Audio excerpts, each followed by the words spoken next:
kind of wish I could do to this game what Taz is doing to the title right now, because it's really not good at all, in my honest opinion.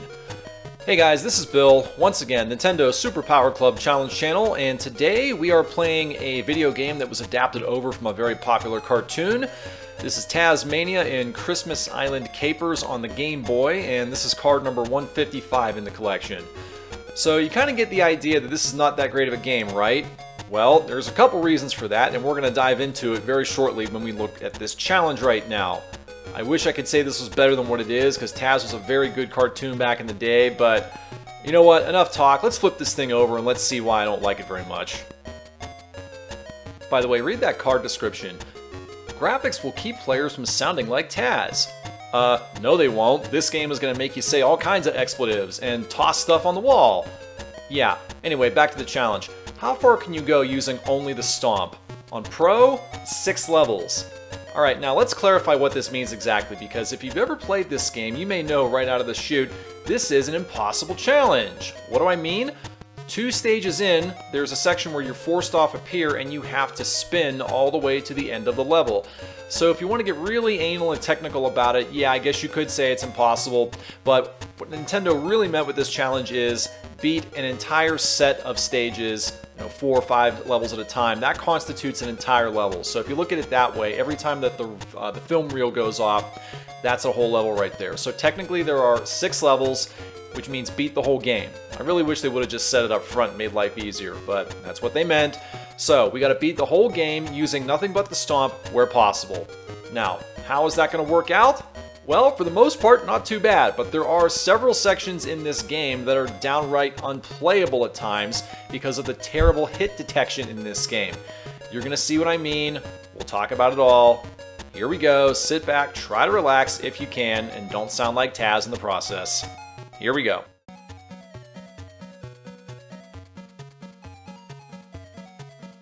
Alright, first things first, before you get started, go into game options and set the continues to INF infinity. Basically means you have an unlimited number of tries to beat this game. There's no time, well okay, there is a time limit, but there's an unlimited number of tries, so there's no reason that you can't beat this challenge. The only excuse for failing is turning off the power, which you're probably going to want to do halfway into this game if you like it as much as I did, or don't. Okay, so as you can tell clearly here from looking at this challenge, it's basically a mix between Mario and Sonic the Hedgehog, but not nearly as fun or fast. And when you take out the spin, this is what you're reduced to, a second-tier, mid-level platforming game on a portable system. It's not the worst game in the world, but it's certainly not a game you're going to find me picking up and playing ever again, if not anytime soon. So the way that this works out, as you can see, Taz is basically required to move through the level, and since you can't use the spin, unfortunately you can't kill any of the enemies. The stomp is nothing more than a stun maneuver that allows you to safely move past and through them. Oh, by the way, I mentioned terrible hit detection, right? You're going to see quite a few instances of hit detection failing me here, and fortunately it doesn't come into play right now, but you will see quite a few instances of it, especially later on in this playthrough here. So what you're seeing here is the bulk of what you're going to see for almost all of the levels except for the bonus stages, which, oh, there's a few of them. Bounce, get the hearts. You've only got 3 hearts, which doesn't sound like a lot, and truthfully it's not, but the levels aren't that difficult for the most part to where you'll have to worry about health. Time, however, is a whole nother issue we're going to be discussing here. So you notice in the bottom right hand corner you've got the clock which is ticking down, right? So for the most part in the early levels it's not a big deal, but there are several levels in this game, especially toward the end, where the time will be a factor. Now fortunately, not a big deal in the opening stage. You would hope not, right? So we completed that one. It gives you the bonus diamonds collected, and score is not really a big deal in this game, so forget about it. Alright, now right about here, notice how we're spinning, right? Technically, you could say that this is an impossible challenge for this point right here. But this was designed into the game, so although you could mark it complete right now if you wanted to, I'm going to go ahead and move past this because I know what they were getting at here, so we're going to keep on moving on through. All you got to do is mash the button. Just mash the jump button. That's all you have to do. Done. There's one more instance of a level like this. It's extremely annoying, but it's an extreme gimme as well, so whatever. It is what it is, as I always like to say. Alright, we're back to a traditional level this time. It's going to get a little more tricky, and I think we will be seeing a couple instances of poor hit detection coming in here. I don't know why there's a 50-point score pickup here, and honestly, I don't know what the requirement is for score. Perhaps maybe you get an extra life if you get enough points. I never really gave it too much of a thought to care right now because we have an infinite number of continues, so whatever.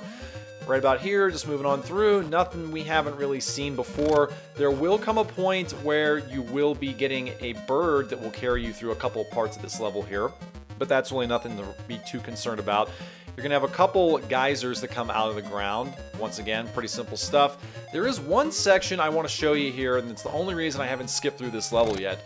There's one, and here it is, bad hit detection. Well, I guess you could say that was on me. Now, right about here, after the first geyser, there will be a portion where you can see the screen's kind of flickering right now at the bottom, right? It's right around here. By the way, get that clock. Right around here, notice how Taz is going to move a little bit slower, and I don't know why that's the case. But that's the one section I wanted to show you. Just be careful of that. If you happen to be low on health, that could be costly and maybe cost you a run. Oh, by the way, there's poor hit detection as well. If you end up dying, falling in a hole, losing all your hearts, whatever, there are no checkpoints midway through the stages. If you fail and lose a life, you need to go all the way back to the start of the level. And in some cases, especially toward the end of the game, that can get extremely annoying because it's going to cost you quite a few minutes, and in some cases, quite a few hairs out of your head that you'll be ripping out. Very annoying, but just throwing it out there so you're completely aware of what to expect here. Diamonds, by the way, nothing but points. Don't need to worry about points in this game. The only pickups that really matter for a run like this are hearts and the clocks, particularly toward the end. Alright, we don't care about diamonds, skip on through. Alright, now here's a different thing we haven't seen before. This is a road running stage. And this is common for some of the other versions of Tazmania. You probably played on console as well.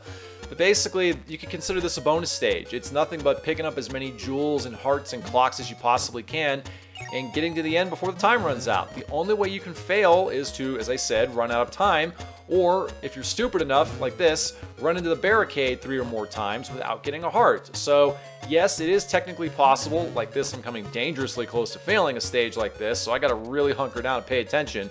It is possible to fail this stage if you don't wake up and pay attention. So what I would recommend doing here is, in addition to being smart, make sure that you're just focusing on the horizon, the point where the ground meets the sky, and just really focus in hard and look for anything that might appear to be a fence. The moment you see it, jump or move out of the way. You do not want to be wasting time replaying a stage like this, although it is extremely easy. And that's really all there is to say about this level. I think there's probably about 4 or 5 stages exactly like this. Anytime you come across one of these bonus levels, it should be an opportunity for you to relax, catch your breath, and just enjoy the level if you can. I mean, it's kind of fun for what it is. There's no enemies to worry about aside from the fences you have to jump over. This should be an absolute gimme, and that's really all I have to say about these particular levels. So going forward, anytime we come across them again, we're just going to skip right on through them because it's nothing you haven't seen before, and really, beyond looking at the horizon, there's no real strategy that you have to employ here. Now that being said, this level is done right now, thankfully, so we can finally move on to the last portion of this stage in this level, and then we have a boss fight coming up. So this section is complete, and here we go with the boss fight. So this is the Sea Dragon, as I will call him, as he likes to shoot fire or water. You can't really tell what it is because of the monochrome graphics on the Game Boy. But the way bosses are going to work in this game is very, very simple. As you can see, look down at the bottom left, there's the life bar. Every boss in this game, including the final boss, has a life bar of 10 hit points. So that means you scored 10 hits, boom, done, on to the next stage. The way that every boss is going to work, you simply have to jump on their head. I kid you not, that is the same thing, and it makes sense because we can't use the spin, so thankfully we can jump on their heads. If we had to use the spin, the challenge would be impossible. So clearly, just wait till they get close, jump up onto the head, do it 9 more times, and that challenge for the first level is complete, and I basically have completed the novice level challenge at this point once the Sea Dragon goes down. Very, very simple, not a whole lot of strategy here. The only thing to worry about is the level in which he shoots. So if that fire or water is being shot high, the head's going to come in fast. So usually I like to wait until he shoots mid or low before I jump out. We only got 1 more to go, and that's it actually. So that first level is done. You could knock the novice level challenge out of here. And now we move on to the second stage, and it's basically the same thing we've seen before. It's going to be a lot of the side-scrolling action with a new bonus level, I think, thrown in here. But beyond that, it's nothing we haven't done before already. Now, this first level can get kind of annoying because you're going up in the clouds and you have birds flying. There's one section where I think I actually had to jump on a bird in order to get through the level here because it was a little tricky otherwise. So just be very careful. You want to pay attention to where these enemies are here. Compounded by the very annoying hit detection, doesn't help matters. Right here, drop straight down. Be very careful with that. Don't just jump straight out, by the way. Dancing to the music, always fun, right? Don't jump straight out and far away off that cloud. That's a common mistake that many beginners will make. They'll fall right in the water, so just be very careful of that. That's a tricky jump. Get up there, continue to jump, go back. You could jump onto the cloud and go back if you want. There's nothing there, though. I think, if anything, there might be a clock or a heart, but that's pretty much it. Once again, be very careful. Just be patient. Wait for this boat, cloud, platform thing, whatever, to come back. Move through the clouds very carefully. That's a common mistake people are going to get. Make sure you pick up the clock right there. Just keep on moving through the clouds. And honestly, I need to correct myself here. This is the only real platforming stage in this entire second level. The other two things you're going to see are bonus levels. That's a pretty tricky section right there. So 2-1 is a platforming stage just like this. 2-2 and 2-3 rather are bonus stages. Then you got the boss fight. So this is a really simplistic second complete level. Not a whole lot to talk about here. So once we get through this, just keep on moving through. Stay up in the clouds. And it's a whole lot of the same thing. Now, this is a leap of faith. Jump far and wide.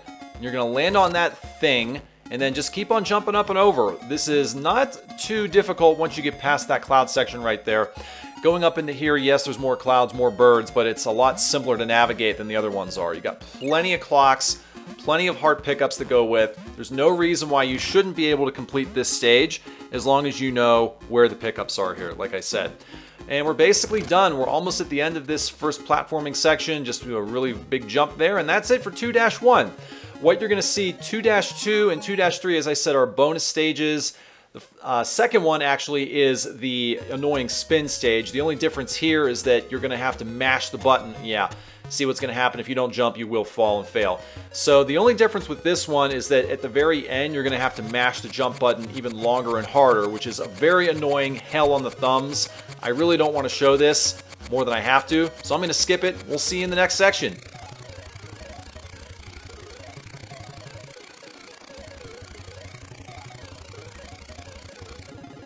Alright, we are through the hell on our thumbs, and thankfully that's the second and last time you'll ever see a stage like that in this game.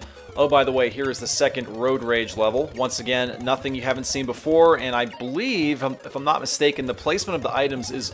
It's not identical, but it's very, very similar to it was the last time. Not a whole lot to see here, so forgive me as we just skip right on through this, and we will see you at the boss for level 2. That's right, not very eventful. Alright, here we go. With the second boss, you're going to see it's very similar, but a little bit different. All you have to do, as typical, is jump on the boss's head. Oh, by the way, there's some terrible hit detection. If you don't jump directly down on their heads, you're going to take the hits. Very annoying. So the first one, make sure that you jump on their head at least twice. Wow, that's really bad. Okay, you gotta be kidding me. So try to get 2 free hits when he comes down the first time, and then you avoid these 3 boulders that come down. It's the same pattern every single time. So get the 2 hits. Sometimes if you're really good, you can get 3 hits in there per cycle. So 2 to 3 hits shouldn't be very difficult if you land directly on top of his head just like that. Beyond that, not a whole lot else to see here, so wait, jump, jump, jump, dodge, dodge, dodge. Same old stuff. One more cycle after this one should do it, and unfortunately we are getting hit because of the terrible detection and lack of patience. One more cycle should do it. Here it comes. There's number 1, and here comes number 2. Get out of here, and let's move on to level number 3. Gulp is right, yeah. And it's not because it was tough, it's because the game is terrible.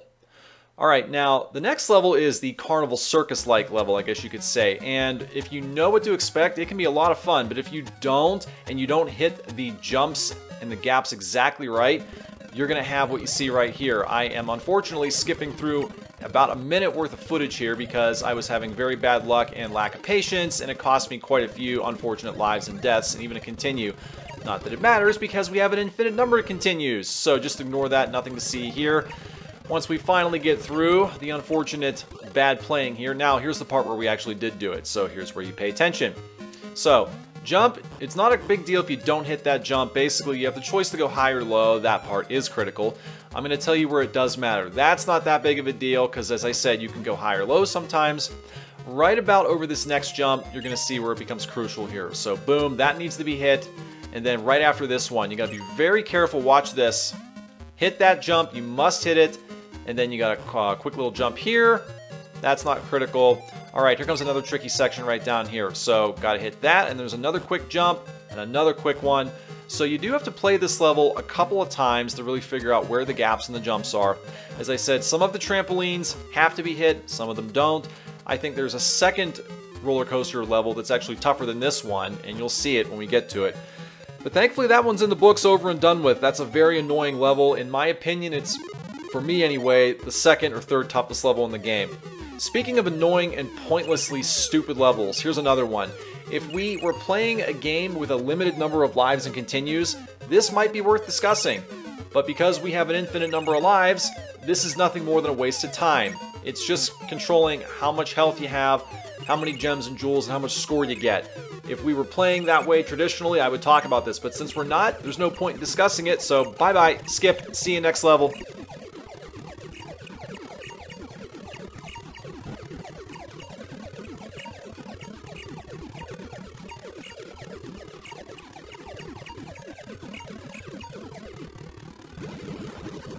Alright, we come out of that level. That one was so simplistic, you really could have just laid the controller down and been done with it. Alright, now we move into another roller coaster stage, and unfortunately we have a portion where we did die and lose a life, so we'll just go ahead and speed through that ugly section, and then we'll talk about it where we actually did complete it, so we're not wasting our time. Alright, now here we are doing it for real. So, next section, some people say this is a tougher roller coaster level than the first one. It really just depends on how well you know the level layout.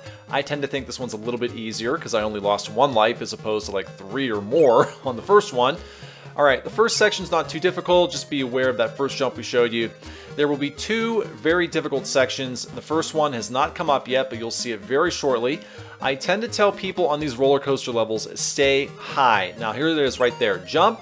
Do not hold in the jump button. Just let it naturally jump, and then you'll get to the second trampoline jump. If you don't hit them both, you will fail that section. So you got to hit both trampolines. We're going to continue on through. Again, stay as high as you can on this roller coaster track. Don't go low. Hit that. Bounce as high as you can. Move on through. Now right around here, we're pretty close to the end of the level.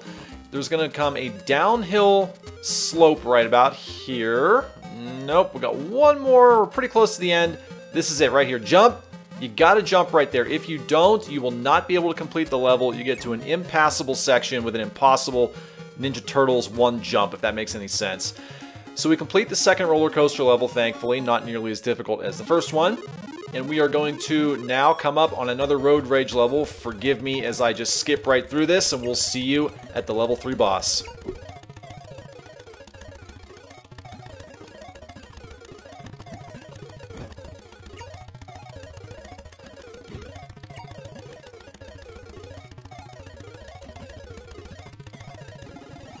Alright, we hit the finish line of yet another road rage level, and we are now at the level 3 boss, which is a freaky looking clown with 2 flickering hands.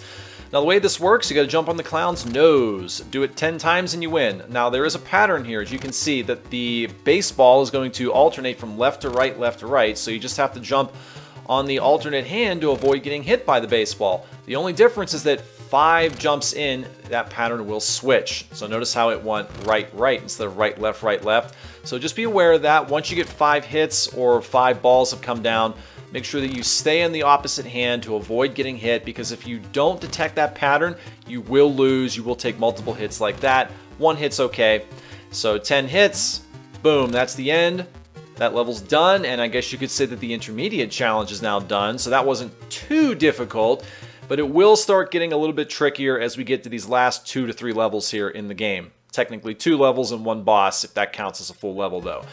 Alright, so this next level, Tazmania in the Dark Island Drip as they call it, this is all mostly underground, and you're going to have to be aware of small moving platforms, and they all run on electrified floorboards, so you have to get on the conveyor belts or you will lose a life and have to start over. Kind of annoying. Now this section right here, without the spin, you have no choice but to wait for some of these enemies to pass or get in a position where you can jump on them. So very annoying. Not too difficult though. Now here come the moving platforms. As I said, you have to stand on these very thin conveyor belts. If you don't and you decide to just walk on the boards that are blinking and flashing, you get electrified and you die and you have to start all over again. So just be aware of that. keep on moving through the level. This is fairly straightforward. There are a couple divergent points which will allow you to pick up a heart or a clock here and there. But beyond that, as long as you stick to the one-way path, this is no reason that you shouldn't be able to complete these levels here. The only tricky section comes toward the end of this level, and we'll show you where it pops up. You have to be very careful to jump backward to get onto the exit, kind of like that, right? So just be very careful. We'll go ahead and show this out to completion, just because there are some tricky points here, but nothing that nobody can't handle at this point. Very end of the level, I'll show you exactly what I mean. So the platforms are going to continue to move, and you're going to have these conveyors, and you're going to have these platforms that will sink kind of like fireman poles. So just kind of ride those. Again, nothing too difficult at this point, as long as you have common sense. There will be another one of those poles that will take you to a spike pit, and I think that's coming up very soon, actually. So watch as this happens. Ride the conveyors all along, and I'm singing this really stupid song, and it somehow rhymed. All right, we're going up the conveyor belt, going up the pole, and that's a very ugly Ninja Turtle jump, if you know what I'm talking about. Going, going, going. And here it comes. This is a tricky little platform jump right here, I believe. We're going to go downhill slope. Get ready to jump before it hits the end, because, see, you didn't see that coming, right? That would have been about 2 minutes down the drain, and you'll start screaming like Taz. All right, there is a clock to the far left if you need it. If not, right there, that's a tricky jump right there. That's the part where most people mess up. So get to there, end of the level. Now that takes care of that one, but there is one more of these underground cavern conveyor belt levels you have to worry about, and this one is a little bit more, I don't want to say difficult, but it's certainly more centric on the platforms here. So you're going to have a lot more of these things to worry about, a few more of the fireman poles, but beyond that, it's stuff you've already seen before. There aren't many enemies in these underground levels, which is kind of nice. It allows you to focus on the platform jumping mechanics. You got some jewels, some gems, nothing that really matters. Lots of clocks in these levels, like I said, so there's no reason that you should ever be getting into a time limit situation until the very end of the game. And as I said, that point is coming up fairly soon. There are 6 levels, but the 6th level is just the boss fight. And wait till you see this 5th level coming up. It's very, very annoying and very long. Very, very annoying. All right, we're getting pretty close to the end of this last level here. Ride down the fireman pole. Come on, go, go, go. And we're just going to keep riding, riding, riding. Not a whole lot else to see here that we haven't already seen before.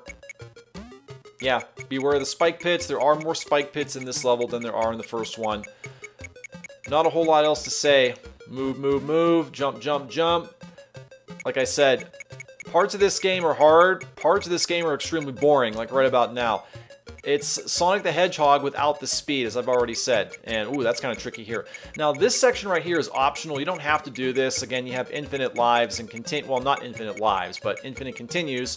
So it's kind of pointless to worry about that, although you could get the clock, I suppose.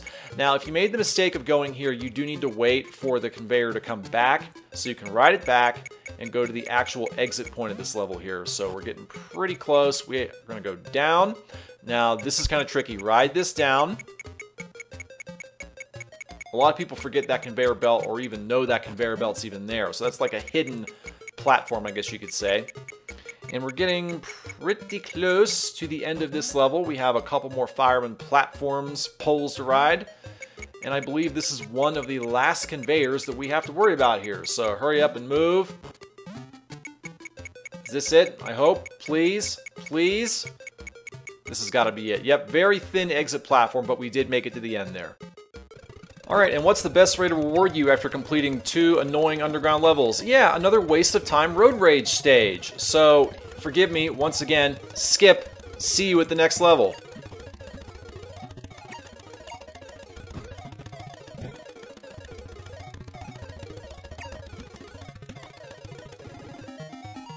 Man, I'm telling you, I think the only nice thing about those road rage levels is that when I edit them, it cuts down on the video length, so I guess there's that going for us. Okay, 4th level boss fight. We have this ugly looking Koopa Troopa kid uncle. Yeah, he shoots fire in 2 different directions. Now, this is pretty simple. Stay right in the middle, watch as he shoots fire from left to right, right to left. Goes alternating directions. All you have to do is jump over the fireballs until the timer gets down to about 60 seconds. Once that happens, the middle platform is going to collapse and he'll begin flying around the screen. So we have to wait this out until he gets to around the 60-second mark on the timer, and then we have to just jump on his head 10 times, just like we did all the other times. Oh, it was like 65 seconds. Cool. 5 seconds faster than normal. So that's one hit. Just do it 9 more times. Now, the only thing I want to point out here is the pattern. Sometimes he'll fly across the screen like this. He'll swoop midway, then he'll come all the way down. Usually, it's go across the screen, come down, get a jump on his head. Sometimes he will fly right to left to right, twice, like that. So he'll try to trick you every now and then. You just have to watch for when he comes straight down so you know exactly when to jump on his head. So that could be a little tricky, I suppose. But once again, this is basically a gimme. There's no reason why you shouldn't be able to complete this boss as long as you know the patterns and you know what to look out for at the very start of the boss fight. So just remember, you're going to have to wait quite a while until you can do considerable, really any damage to this boss here. It's not going to be a case where you jump in and get 10 straight hits. Even if you put the spin on, no choice, no chance. Speaking of no chance, that's what he had. Alright, that's the end of that level. Now we get to the ugliest, nastiest, final level that we have to worry about here. So this is the Dodo Island Caper, as I believe it's called. Dodo Island Devils, close enough. This island is straight from the devil. Wait till you see what I'm talking about. Now, this first level is not too bad. If you don't know where you're going, you could run out of time here, or you could actually die straight up. So you do need to pay attention to the walkthrough here. Go straight through, straight down.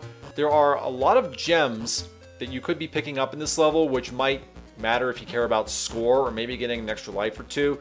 There's hidden points. Be aware of the hidden drips that come down from the ceiling, like that. So pay very close attention to what's going on here. But beyond that, I've played this level enough times to know exactly where I'm going here. This is not too bad. So we're just going to keep on moving through. Now, we're going to go over this way. You don't have to go over here if you know exactly what you're doing. I'm just showing you, if you've never played this before, that's an extra 15 seconds on your clock that you may want to have. So definitely pick that up and continue moving on through. You're going to come on down, over the dinosaur coming up very shortly, I believe. There's a free heart. Now, that's a long jump. You got to play that carefully here. Over here, go to the right. Don't worry about going left. There's nothing of value over there except for some enemies that waste your time. Now, right here, you could elect to jump on this thing or just jump straight past it over the pit and keep moving across. Now, this is a case where you don't have to worry about jumping. Just walk right over it.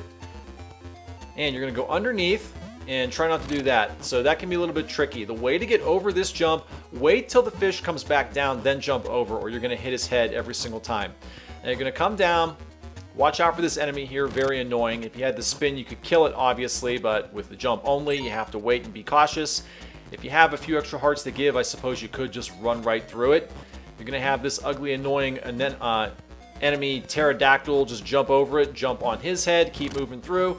Here is the last dinosaur in the level, I do believe. Go up and over. Pick up that clock. Clocks are always nice to have. Hit the trampoline. There's an extra heart just in case you need it. Not necessary if you know what you're doing. We're going to go down, around, and through to the end of this level here. Just a few more drips. You could go over to the left. There's nothing but gems over there. And this is the end of the level. As I said, it's not too bad if you played through the level before or if you watched this video, of course. That's probably the easiest thing to do. Now, we're going to have another section coming up here. This is a little bit different. No enemies. It's just a lot of fast-moving platforms. You have to be aware of when to jump and how quickly to jump. It's kind of like Battletoads to an extent. If you remember the Turbo Tunnel, how things get quicker and quicker and more faster and challenging. Yeah, oh, by the way, don't do that. So they're going to move very slow at first, and eventually they will move faster and faster, so just be aware of that. Now, eventually you will see some jewels and gems like you saw right before that last unfortunate death. If and when you see one, just be aware to drop straight down. That's where the platform is going to be. Don't try to take any jumps of faith, because that's not going to get you very far. See what I said right there? There's always a platform directly underneath a jewel or a gem. So once you figure that out, the rest of this shouldn't be too tough. There's a couple tricky jumps here like that one right there. See how they're moving pretty fast right now. So be ready to go. Ooh, and we missed that one too. So I think we finally get it this time. So let's go ahead, see if we figured it out. I think we finally did. So very slow, very fast. That one can be kind of rough. Yeah, I think we've definitely got it down at this point. So there we go, platform under the gem. And we finally got it down. I know we definitely do now. So move, move, move. And yeah, we've got it figured out this time. So here we go. Here we go. And we're just about done with this level. A few more fast-moving jumps to go, and we'll be done with this level.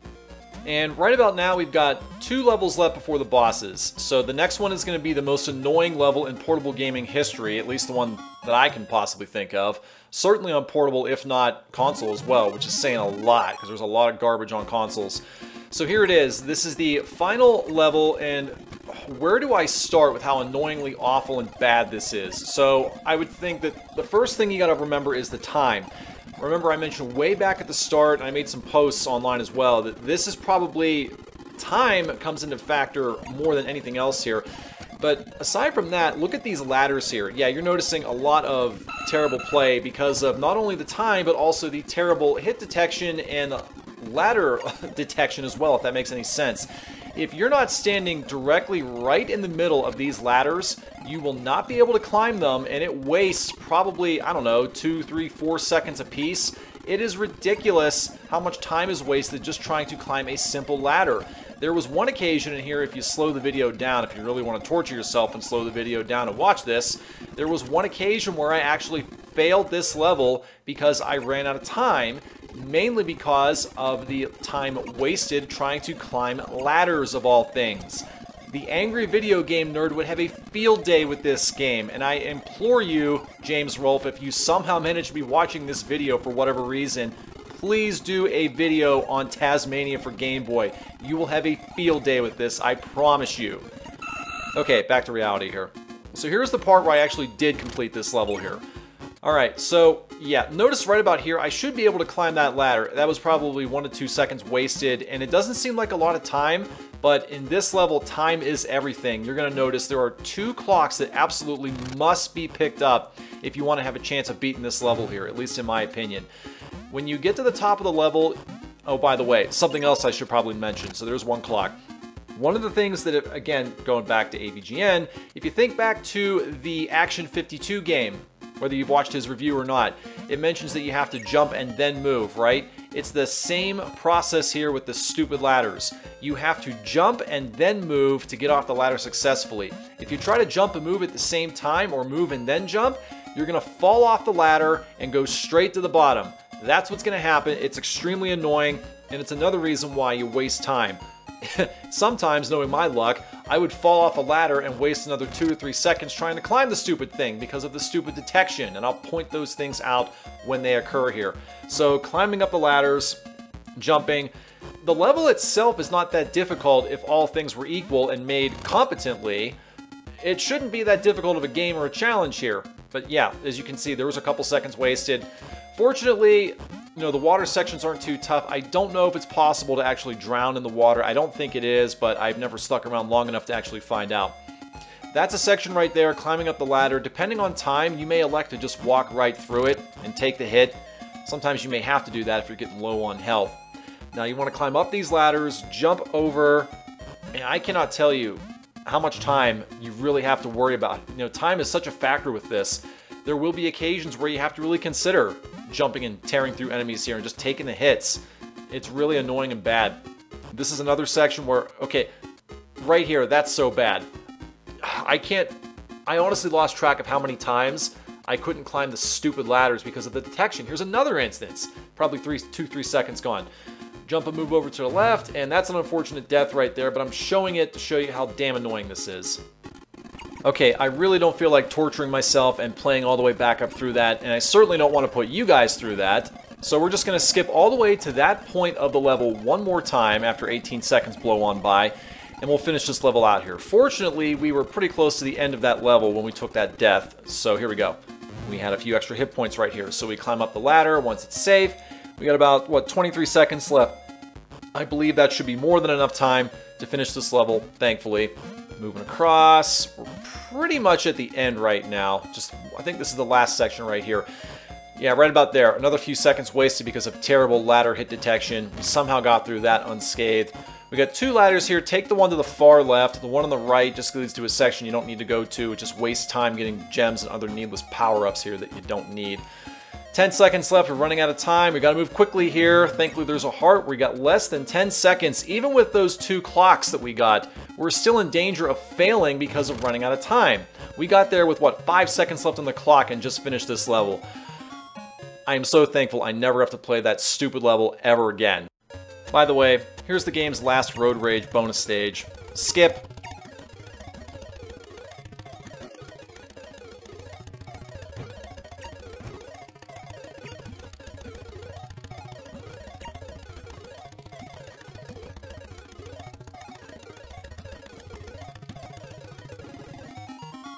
Alright, we never have to play that trash heap of a bonus stage ever again. Only thing left to do is finish the 2 bosses off, and they're really not that difficult. This one is probably tougher than the very last one.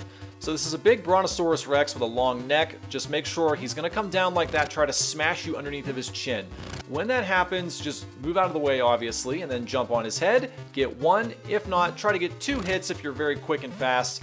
And you should be able to do it because, as you've clearly seen, there aren't that many difficult stages in this game. So get the 1, get the 2. If you're really quick and you've played this game a million times, I don't know why you'd want to do that, by the way, you should be able to 5-cycle this boss if you know what you're doing and the timing is immaculate. If not, time limit is not really a factor in this game on this boss, so just, play it safe, do what you got to do, take the boss down, not too difficult, and then you're going to have the final boss in the final level coming up here very shortly. There's the last hit. He's going to go out of commission right about there. So long. Time for the final level and the final boss, who is known as the Zookeeper, the Zoocopter, whatever they want to call it here. And I don't know why they dedicate this to an entire level. They could have just made this the final boss within that last level there, but whatever. Okay, here it is. So basically, you need to go on these seesaw catapults and throw the rocks up into the helicopter. That's all it is. Now, you could try to jump on the blades, but I think this is a lot more fun and easier, and that's why I do it this way. So all you got to do is knock 10 rocks into the helicopter, and the boss is complete, and the game will be complete. So there's really not a whole lot more to be said here. Just get the rocks on the bottom, wait for him to come around, and then drop those rocks right onto the top of him or underneath him. It does not matter where the rocks hit and connect. As long as they hit any part of the copter's hitbox, it will count as a hit. So that's really all I've got to say right now. We've already gotten 3 hits, 7 more to go. If you do obviously touch the helicopter, you take damage. You're not going to die automatically. That would have made this boss fight a bit more challenging. But hey, the challenge isn't that big of a factor in the first place, so I don't know why anybody would expect that at all. But there we go. We've got about 3-4 hits left to go. It's more of the same. It's not too tough at this point. So there's 1. Here comes 2, I believe. Oh, no, we got a little invincibility frame to worry about. All right, 1 last hit will do it. At this point, you already know what to expect. So just walk straight over, waiting for him to fly back. Clearly, he's trolling us right now. Come on back. Take your final hit. Right about. Not there. Come on. This ought to be it right there. Boom! Gone! The Zookeeper Copter is done. This challenge is done mercifully, and you will never see me touching this game ever again. It's going right on the shelf with Bart versus the Space Mutants. Yeah, I got a final score of 0, but I could care less. Put this challenge 155 in the books, and put this one off the list. See you in the next one.